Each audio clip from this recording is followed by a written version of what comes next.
중국의 기독교 역사는 우리나라만큼이나 아주 오래되었습니다. 1966년에 문화혁명의 핍박이 시작될 때에 중국의 성도의 수가 60만 명이었습니다. 이 문화혁명으로 인해서 선교사를 추방하고 교회들을 또 파괴하고 교회 지도자들이 감옥에 갇히고 심지어 죽는 일까지 일어났습니다. 이 박해 속에서 중국 교회는 많은 사람들이 진단하기를 곧 사라질 것이다, 그렇게 생각했습니다. 그러나 수십 년 후에 중국의 문이 다시 열렸을 때에 세계 교회는 놀라움을 금치 못했습니다. 사라질 줄 알았던 중국 교회의 성도가 60만 명에서 6천만 명이 되어 있었던 것입니다. 이것이 살아있는 복음의 증거입니다. 기독교는 죽은 종교가 아니라 살아있는 복음 자체인 것입니다. 오늘 본문의 구약에 바울이 엘리야 선지자를 인용합니다. 그가 하나님께 이렇게 고발합니다.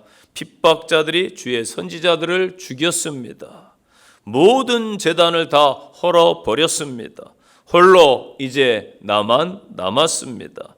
그런데 그들이 이제 내 목숨까지 요구합니다. 우리는 어떠한가요? 회사에서 나만 홀로 많은 일을 감당한다고 생각하시나요? 가정에서 내가 열심히 일해서 나만 가족을 부양한다라고 생각하십니까? 교회에서도 다른 사람은 그저 주일에 왔다 갔다 하는 신앙인데 나는 열심히 충성하고 봉사하고 헌신한다라고 생각하지는 않으신지요? 신앙생활을 하다 보면 다 떠나가는 시점들이 있습니다. 우직한 사람이 그냥 그 자리에 앉아 있듯이 때로는 그러한 삶이 외로울 때도 있습니다. 그러나 그때가 곧 은혜의 때인 줄로 믿습니다. 남은 자는 결국 하나님의 은혜를 받은 사람입니다. 그리고 그 자리에 하나님이 할 일이 있기 때문에 남겨두신 것이지요. 남은 자들을 통해서 하나님의 신실하심을 계속해서 이어가시는 것입니다.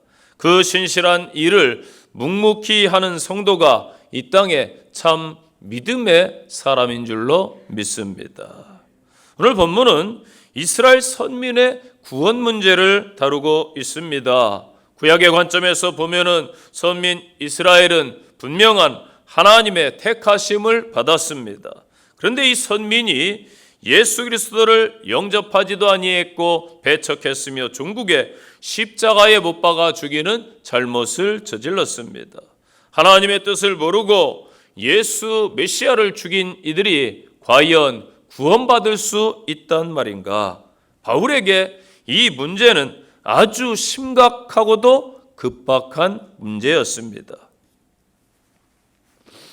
이스라엘이 곧 자기 동족이었기 때문입니다. 바울 사도는 하나님께서 자기 백성을 버리지 않는다, 반드시 구원하신다라는 결론을 내리게 됩니다.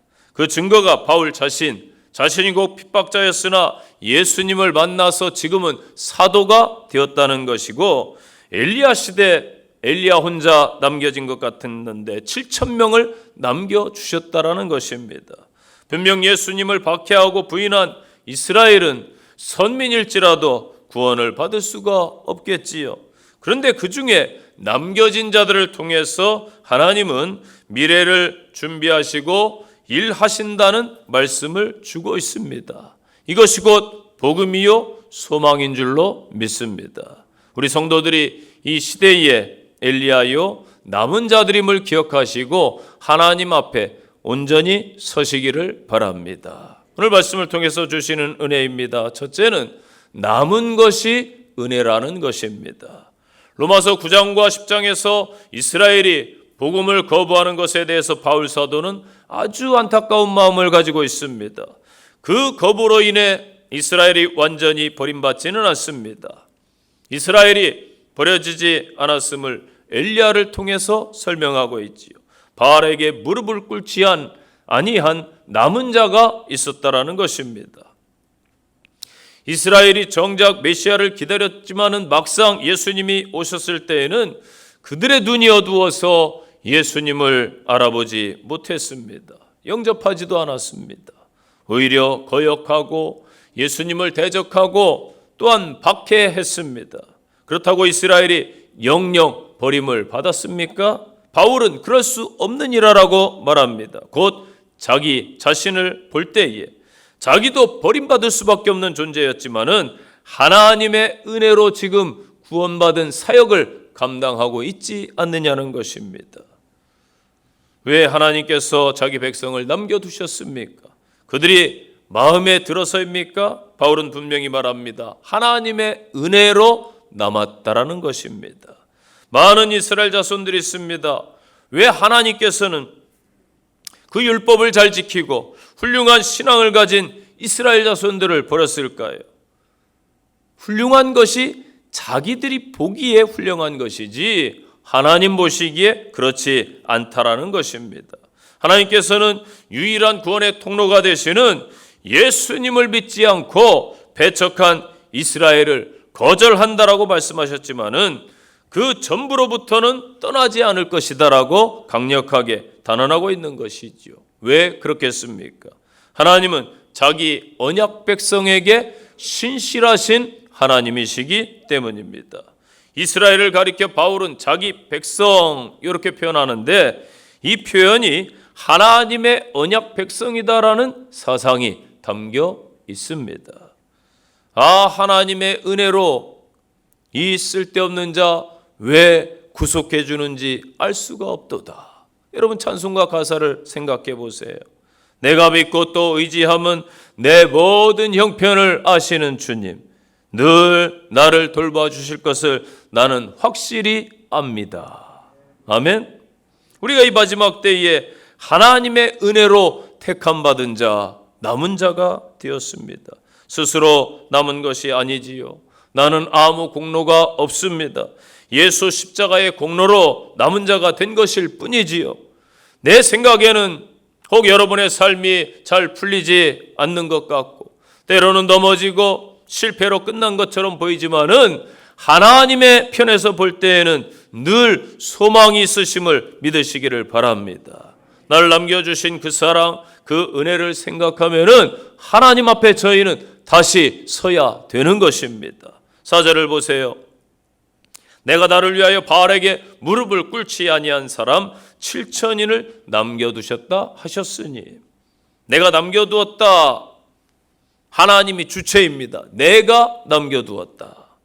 이 내가 남겨두었다로 번역된 단어가 카텔리폰이라는 단어입니다. 격리 또 따로 의미를 지닌 이 카타라는 단어, 또 남겨두다, 보존하다의 의미의 카탈레이포의 부정과거 시제로 쓰였어요. 이 70인역에서는 오래된 성경의 역본인데 무려 300번이나 사용된 아주 중요한 단어입니다. 구약의 남은 자 사상과 관련이 있기 때문입니다.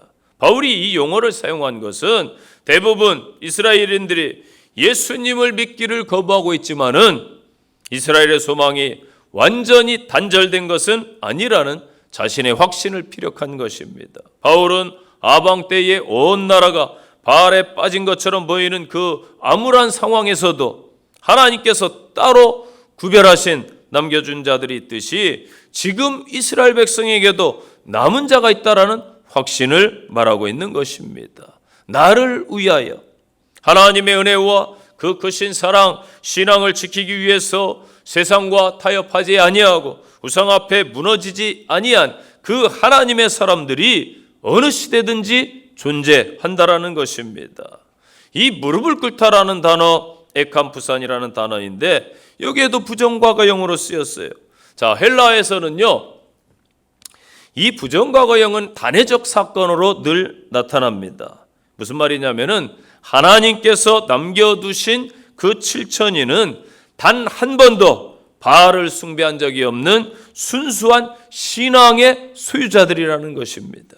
엘리야 시대, 바울 시대, 그리고 지금 이 시대에도 하나님께서 남은 자들을 보존하십니다. 이것을 은혜로운 선택이다. 그렇게 신학자들은 말합니다. 은혜로운 선택. 스스로의 결단이 아니라 하나님의 은혜로 선택받아서 남은 자가 된 것입니다. 그저 하나님의 택하심, 내가 믿음이 좋아서, 내가 인내해서, 내가 괜찮은 사람이라 그런 것이 아니고 하나님께서 견딜 힘을 주시고 유혹을 이길 힘을 주시고 버티게 하셔서 그렇게 된 것입니다. 하나님께서 세상의 미련한 것들과 약한 것들을 택하시며 또한 세상의 천한 것들과 멸시받는 것들과 없는 것들을 성도로 택하시는 것입니다. 이게 고린도전서 1장 27절부터 주어지는 말씀입니다. 하나님께서 이와 같이 선택하신 이유는 나약하고 부족한 자들로 강하고 부유한 자들을 부끄럽게 함으로 하나님의 사랑과 그 하나님의 경륜과 하나님의 은혜를 드러내기 위함인 것입니다. 로마 3장 24절을 기억하십시오. 그리스도 예수 안에 있는 속량으로 말미암아 하나님의 은혜로 값없이 의롭다 하심을 얻은 자 되었느니라. 아멘. 두 번째 주시는 말씀, 남은 자가 곧 사명자임을 기억하시기 바랍니다. 저는 목회자 가정에서 태어났고 자랐습니다. 제가 한참 방황을 했던 그 청소년기에 만난 그 제 친구들은 제가 목회자 자녀인 줄 전혀 모릅니다. 우리 자녀들도, 제 자녀들도 두 아들이 있는데 어디 나가서 아버지가 목사라는 이야기를 절대 하지 않는다고 합니다. 왜냐하면 그때부터 다른 시각으로 사람들이 보기 때문이겠지요. 흔히 목회자 자녀들이 신앙이 더 좋을 것이다 라고 대부분 생각을 하시겠지요. 그래서 어떤 분들은 기준을 구약시대 나실인 정도 그렇게 보더라고요. 그런데 여러분, 그렇지 않습니다. 똑같은 사람이고 똑같이 실수하고 똑같이 생각하고 어찌 보면 똑같이 유혹에 넘어지는 그러한 존재들인 것이지요. 북쪽 이스라엘 백성들이 먼저 아수르에 의해서 멸망당했습니다. 이들은 아수르에 의해서 혼혈 정책, 제국의 정책이 어떻게 거부할 수 있어요? 그래서 피가 섞여버려요. 민족의 정체성을 잃어버립니다. 그래서 유대인과 사마리아인이 대립하는 그러한 계기를 제공하는 것이지요. 그럴지라도 그들에게는 선민의 피가 있었고 그들 또한 하나님의 택한 백성이었습니다. 그런데 그들을 통하여 많은 이방인들이 결과적으로는 하나님께 돌아오게 되는 것입니다. 또 남유다는 바벨론에 의해서 처절하게 파멸당하고 멸망을 당합니다. 하지만 그들이 포로로 다국에 끌려갔지만은 그것은 멸망이 아니라 하나님께서 그 백성들의 고질적인 문제를 수술하시고 치유하는 과정일 뿐이었습니다. 그곳에서 그들은 회당을 만들어서 성경을 가르치고 또한 포로에서 예언대로 돌아온 후에는 하나님의 성전을 건축해서 거기에 놀라운 하나님의 역사가 임했던 것이지요. 우리가 생각하기에 이스라엘은 무너졌다라고 생각하는 그 시점, 오히려 이스라엘 백성들이 하나님의 백성으로 거듭나기 위해서 진통을 겪었던 순간입니다.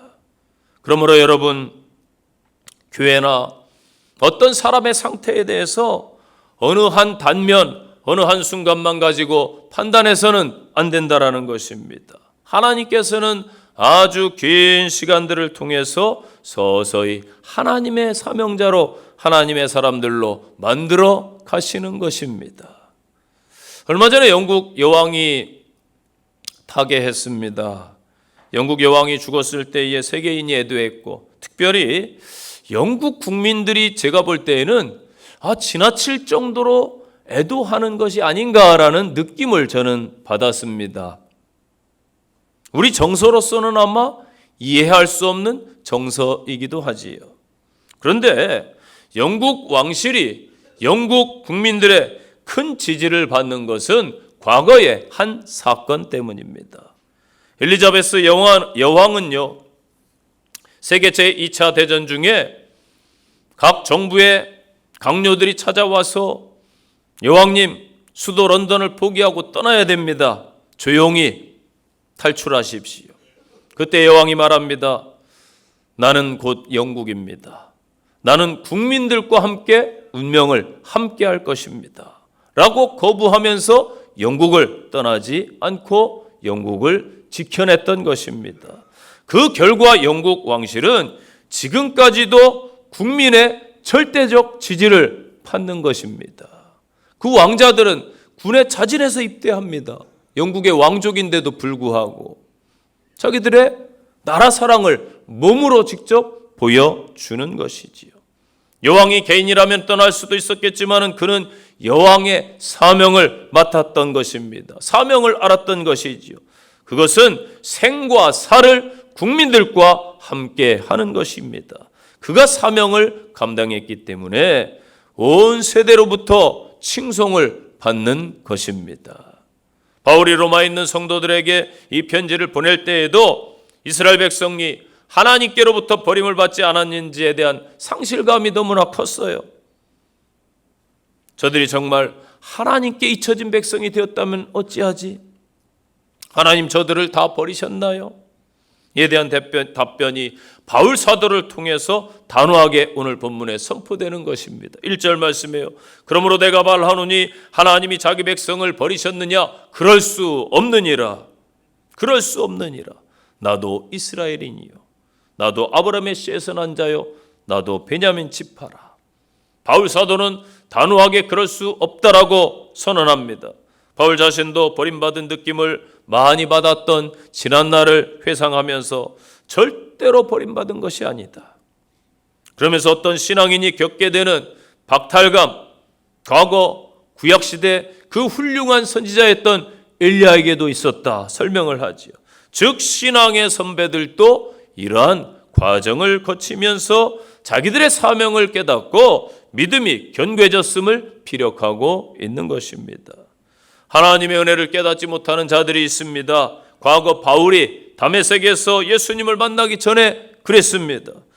저도 한때 하나님을 떠났었는데 소명이 없을 때 소명을 발견하기 전까지 그랬던 저 자신입니다. 은혜를 깨닫지 못하는 경우를 8절에서 말씀합니다. 기록된 바 하나님이 오늘까지 그들에게 혼미한 심령과 보지 못할 눈과 듣지 못할 귀를 주셨담과 같으니라. 아멘. 아직 못 깨닫는 거예요.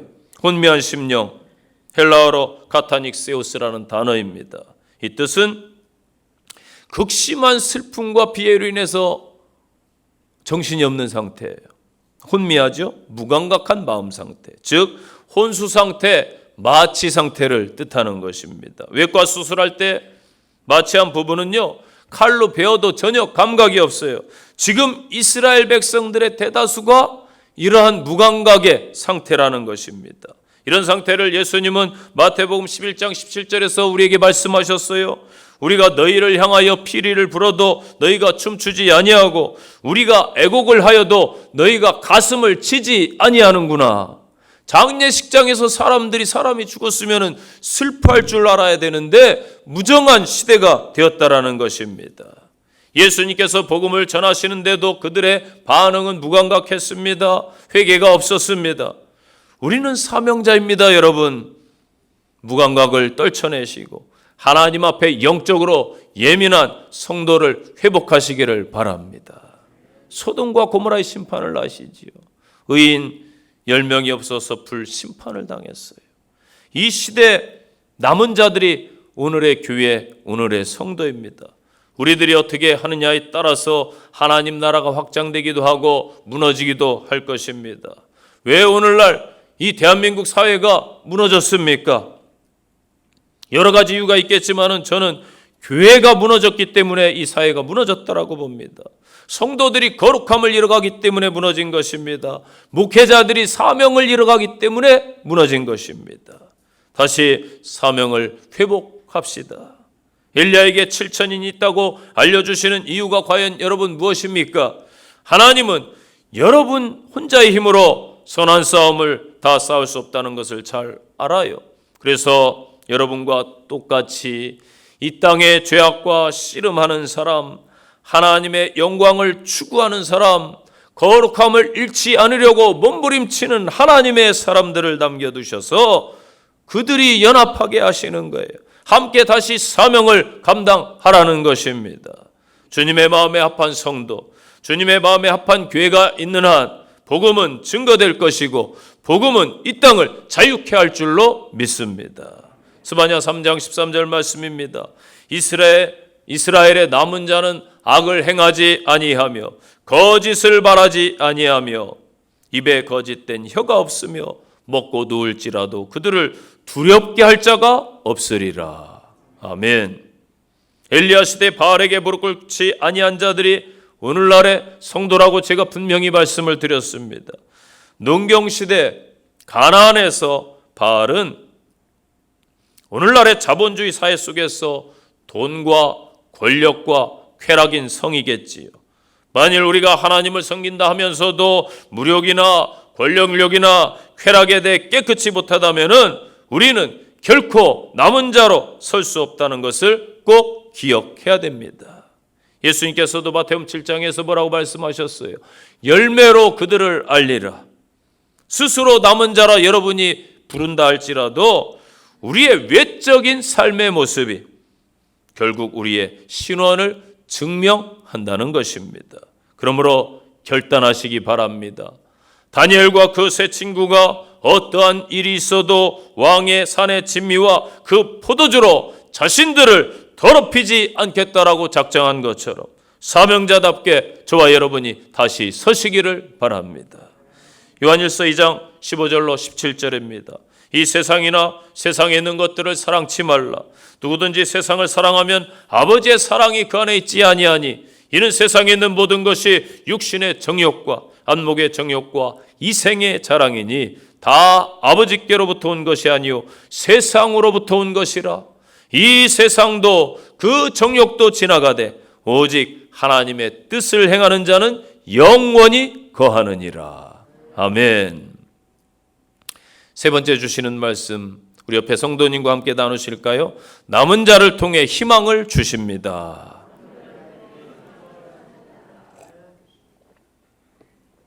아멘. 남은 자를 통해 희망을 주시는 거예요. 여러분 세상이 무너져도요 비전이 있고 희망이 있으면 살 수 있는 거예요. 바울은 자기 동족 유대인들을 바라보면서 실망하지 않았습니다. 그들의 밥상과 올무가 덫과 거치는 것, 보응되는 것, 또 눈이 흐려서 보지 못하는 것, 등이 항상 굽어 있는 것 같은 불안정한 상태이지만은 그 동족을 바라보면서 가망이 없다, 희망이 없다 말하지 않았습니다. 여러분 지금 대한민국이 어려운 거 사실입니다. 세계 전체가 다 어려운 거 사실이에요. 부정적인 말, 나쁜 말 하지 마세요. 성도라면 소망의 말을 하시기를 바랍니다. 여러분 가정에, 여러분 직장에, 삶의 현장에, 이 교회에 항상 긍정적인 믿음의 말을 하시기를 바랍니다. 바울은 오히려 희망과 기대의 눈으로 그들을 바라보며 선포하고 있는 거예요. 바울이 이렇듯 절망적인 상황일지라도 그러한 현실 앞에서 희망을 바라본 이유가 무엇입니까? 그는 하나님을 알았어요. 자기가 직접 하나님을 체험했어요. 하나님은 모든 것을 바꾸시는구나. 나 같은 인생도 바꾸시는구나. 합력하여 선을 이루어 가시는 하나님의 마음을 알고 있었기 때문에 희망을 노래한 겁니다. 성도 여러분, 우리 하나님께는 모든 것이 가능합니다. 우리 하나님은 전능하신 하나님이십니다. 우리 하나님만이 소망이십니다. 택함받지 못한 선민이 희망이 없는가? 아니다. 하나님은 끝까지 자기 선민을 버리지 않는다. 바울은 그렇지 않다라고 단언하고 있습니다. 이들 때문에 사실 이방인들이 혜택을 누린다. 바울이 영안이 열려서 관점을 본 거예요. 선민이 돌아올 때도 임박했다라고 말하는 거예요.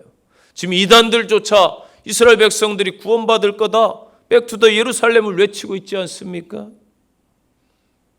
바울이 이런 말을 하는 이유는 무엇입니까? 로마서 9장에 보면은 고륙 형제 친척들을 인하여서 그들의 구원 때문에 괴로워하는 거예요. 자기 동족 때문에 괴로워합니다. 그러면서 내 자신이 지옥에 가는 한이 있더라도 그들이 구원받았으면 좋겠습니다 라고 고백하고 있지요. 10장에서는 그들이 어떤 교리적이고 종교적인 열심은 훌륭한데 본질적인 예수님을 알지 못하는 안타까움을 피력하고 있습니다. 여러분, 행위로 구원받는 게 아니에요. 믿음으로 구원받는 것입니다. 믿습니까? 11장에서 그래서 하나님이 이스라엘 백성을 버리실 수 있느냐? 그렇지 않다. 하나님이 이 대한민국을 버리는가? 그렇지 않습니다. 여러분의 자녀를 버리는가? 그렇지 않습니다. 그 민족 속에 하나님의 의가 드러나게 하기 위해서 남겨진 자가 있다라는 것이죠. 성경에 보면 여러분 곳곳에 남겨진 자들이 있었습니다. 이 남은 자들은 어떠한 자들인가? 하나님의 말씀을 굳게 붙잡고 약속을 붙잡고 믿음을 지켰던 자들입니다. 예수님을 고대하던 안나 선지자, 예수님의 잉태를 받아들였던 마리아, 광야에서 외친 침례 요한, 베들레헴 들판에서 양을 치다 예수님을 만난 목자들 등등. 또한 남은 자들은 죄에 민감한 자들이었어요. 이 마지막 시대에 죄에 둔감한 목회자, 교회 성도들이 돼버린 것 안타깝지요. 그러니 무슨 하나님의 역사가 있습니까? 하나님은 우리에게 엄청 큰 것을 바라시지 않아요. 바로 예수님을 닮아가길 원하십니다. 죄를 이겨내시기를 원하십니다. 그럴 때 이 땅에 소망이 있는 것이죠. 우리는 하나님의 은혜를 체험하고도요, 어떤 때는 그 은혜를 욕되게 할 때가 있어요. 그게 뭐냐? 내가 뭔가 종교적 열심을 통해서 은혜 보답하려고 하는 거에 헌신은 좋습니다. 그러나 헛된 열심을 품지 마시고 종교적 열심을 통해서 은혜를 보답할 수가 없어요. 또 하나는 우리가 구원받은 것은 당연한 것처럼 여겨요. 그러면서 자기 할 일은 다 하면서 하나님을 위해서는 일하지 않아요. 아주 이기적인 신앙인들이 이 땅에 너무나 많다는 것입니다. 우리가 하나님의 은혜를 아는 자라면은 정말 가슴에서 우러나는 그 하나님 사랑, 헌신으로 다시 서야 될 줄로 믿습니다. 바울은 유대인들의 타락을 역설적으로 도움이 되었다라고 이야기합니다. 역설의 진리지요. 옛날 저희 부모님 세대는 자녀가 사고를 치고 오면은 문 밖에 딱 문 앞에 문 열고 들어오면 뭐라고 표현을 해요? 죄송한 표현인데 이런 표현을 썼어요. 나가 죽어! 나가! 이러죠? 그게 나가라는 거예요? 아이고, 집 나가니 얼마나 고생이냐. 잘 왔다, 잘 들어왔다 이 말이에요. 그런데 거꾸로 말해 부모님들은. 이게 역설의 진리예요. 바울은 먼저 믿은 이스라엘이 넘어짐으로 인해서 이방인들을 향한 하나님의 시선이 옮겨간 거예요. 물론 그들을 포기하지 않았습니다마는 바울은 복음을 받지 않는 곳에는 다른 지역으로 갔어요. 그래서 이방의 구원이 풍성해졌다. 그러나 이스라엘을 하나님께서 버리지 아니하고 그들 가운데 남은 자들이 있기 때문에 그들은 반드시 돌아올 것이다. 그래서 12절에서 그들의 넘어짐이 세상의 풍성함이 되었다. 그들의 실패가 이방인의 풍성함이 되었다. 그들의 충만함이요. 그들이 더 충만했더라면 얼마나 놀라운 결과가 있었겠느냐. 여기서 넘어짐, 피랍토마라는 단어인데 치명적인 범죄를 말할 때 사용합니다. 되돌릴 수 없는 그런 죄. 여러분, 하나님을 떠나는 것이 되돌릴 수 없는 죄고 치명적인 죄예요. 실패는 헤테마라는 단어인데 군사적인 표현이에요. 전투에서 졌다. 전투에서 졌다. 전쟁은요, 무서운 겁니다. 전쟁은 무서운 거예요. 왜냐하면 내가 살아야 되기 때문에 상대방을 죽여야 되는 게 여러분 전쟁입니다. 전쟁에서의 패배는 곧 죽음을 의미하지요. 그래서 여기서 넘어진 패배는 무참한 죽음을 말하는 거예요. 여러분, 이 땅에 수많은 사람이 살아가는데 다 이렇게 패배해서 죽은 자들이 너무나 많다라는 거예요. 영적으로 그들을 바라볼 수 있어야 된다라는 것이지요. 9절 말씀 보세요. 다윗을 예로 듭니다. 그들의 밥상, 올무, 덫과 거치는 것 보응이 되게 하시옵소서. 다윗 왕이 하나님께 버림을 받았다는 그러한 느낌을 가졌던 것 같아요. 당연하겠지요.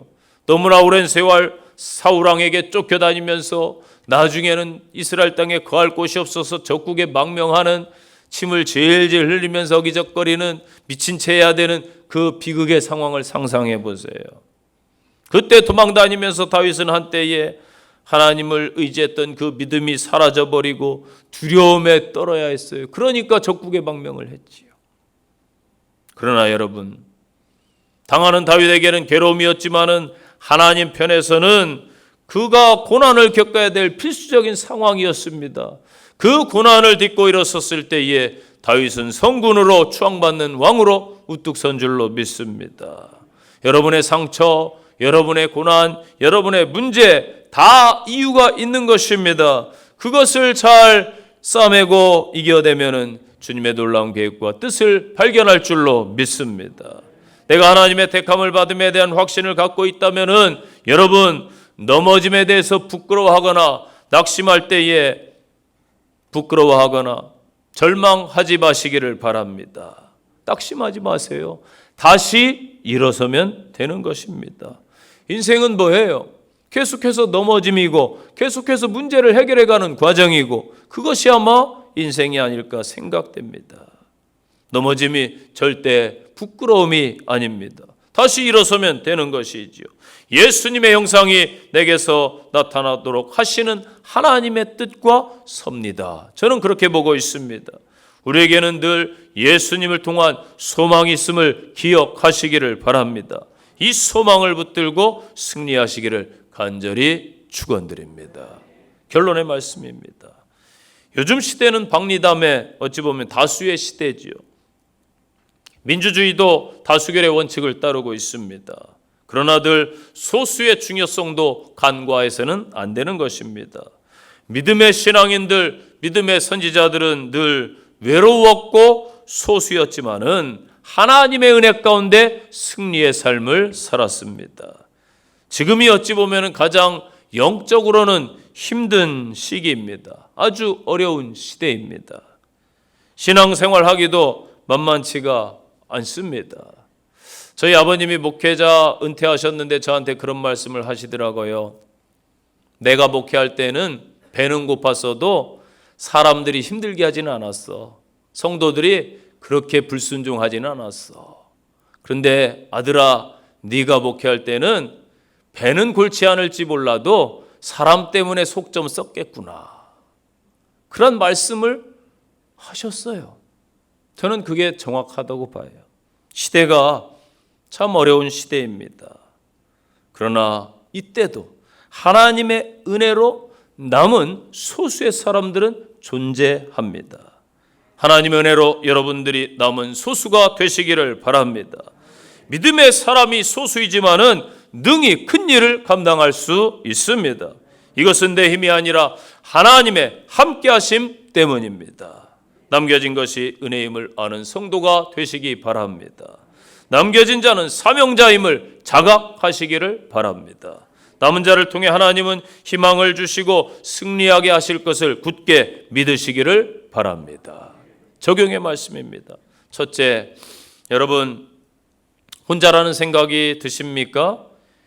여전히 하나님은 우리와 함께 하십니다. 남은 자의 은혜를 한 주 경험하시기를 바랍니다.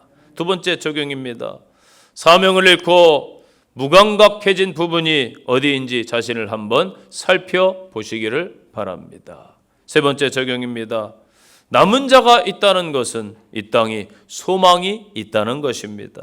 저와 여러분 더 잘할 수 있습니다. 힘을 내셔서 한 해 잘 마무리하시고 또 믿음으로 굳게 서시기를 축원드립니다. 기도하겠습니다. 살아계신 아버지 하나님, 주의 자녀들 성전을 찾았습니다. 하나님, 세상으로 파송되는 이들과 동행해 주시고 남은 자로서 세상에서 승리케 하옵소서. 하나님을 기쁘시게 하며 하나님의 마음을 아는 성도가 되게 하옵소서. 주 예수님 이름으로 기도합니다. 아멘.